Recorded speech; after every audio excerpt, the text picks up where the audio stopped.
The Tomorrow War is the latest from the Lego Batman director Chris McKay, and it stars Chris Pratt, and it's coming out tomorrow on Amazon Prime everywhere. Let's roll the review.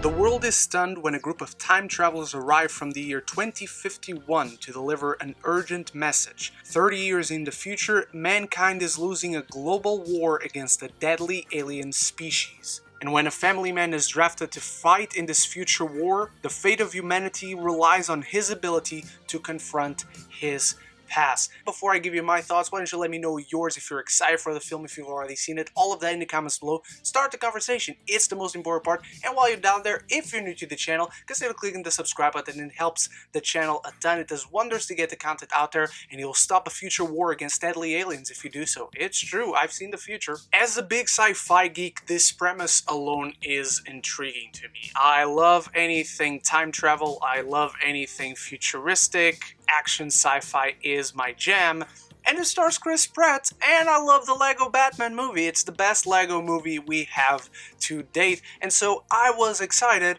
and I was not disappointed for the most part. Chris Pratt is a believable and charismatic action star, and he leads this film very well. Chris McKay is a great director. I believe this is his first foray into live action, and he really does a great job, especially with the action sequences. Lots of big wides, you're allowed to see everything, not only for our characters, but you're allowed to see the aliens themselves, and it's a great world that is constructed with a few questionable things that we'll talk about in a bit, but I really love seeing people from now being drafted to fight into the future, and it really works as an allegory to how the drafting system in the United States for the military used to work. It's a really great social commentary on the whole thing about you being obligated to be drafted into the military and the consequences of avoiding that draft. I also really love the look of these aliens. They're creepy, they're frightening, they're like these dog lizard things but with tentacles that shoot spikes out of it. If you have tentacles, you're automatically scary because they're just body parts that are not natural. Yes, squids and octopuses exist, but they're not natural to me. They creep me the fuck out, and these aliens are very, very well realized. And even though I really like Chris Pratt as an actor, I really like him in the movie, and I really like what they actually do with him on a story standpoint, Yvonne Strahovski is the real star of this film. She's the best realized character, she's very interesting, she delivers an incredible performance, and I think she should have been the main character.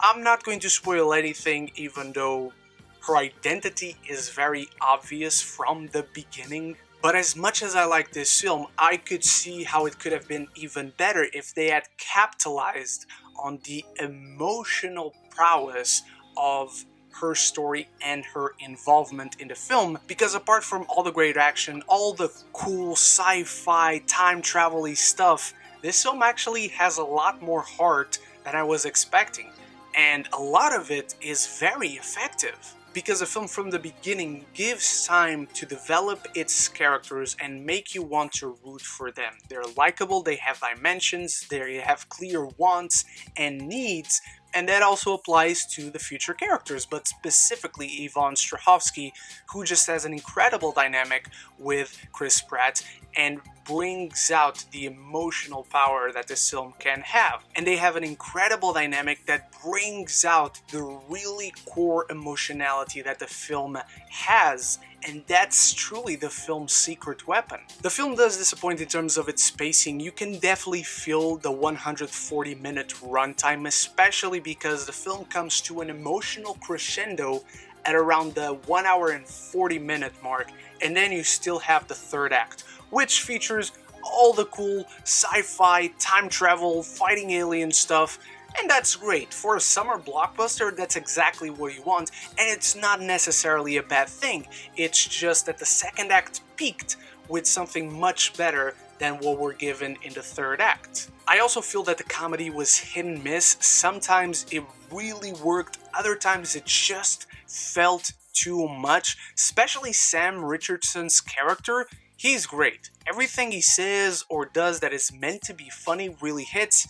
Everyone else just was kind of missing and felt off tone a little bit. And if you follow me for a while, you know I'm usually not the guy that does nitpick at this thing, but the dialogue was extremely corny at points. Like, characters will say stuff out loud that could have very well been implied and the audience would have clearly understood and would have been much more subtle for certain reveals not to be so obvious, because every little twist and reveal in this film feels very obvious once you hit it. The actors playing these characters, when these moments hit, they play it really well, which helps all of these moments not fall completely flat, but the writing definitely could have used another rewrite, another go at it, another trim of the edges per se. The Tomorrow War is a fun summer blockbuster that delivers all the kick-ass action and sci-fi you want, but most importantly, it has a surprisingly compelling heart.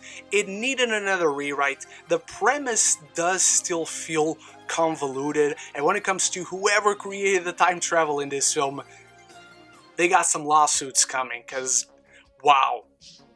That was not well designed at all. I'm giving the Tomorrow War a B-. And so those are my thoughts on the Tomorrow War. Let me know what you think about it if you've seen it. If not, its review will leave you more or less excited. Drop it all in the comments below. My reviews for episode 4 of Loki and part 1 of Fear Street 1994 are now up on the channel, so I hope you check those out. And I'll be back tomorrow with my review for the 14th episode of Shaman King. Thank you so much once more for watching. And if you've seen this far, click the subscribe button. You enjoy the video on some level. Do not lie to yourself, my friends. I know you did. Or I'll draft you into the future war. Thank you so much for watching. You are the best. And so until the next one, love each other and love the movies.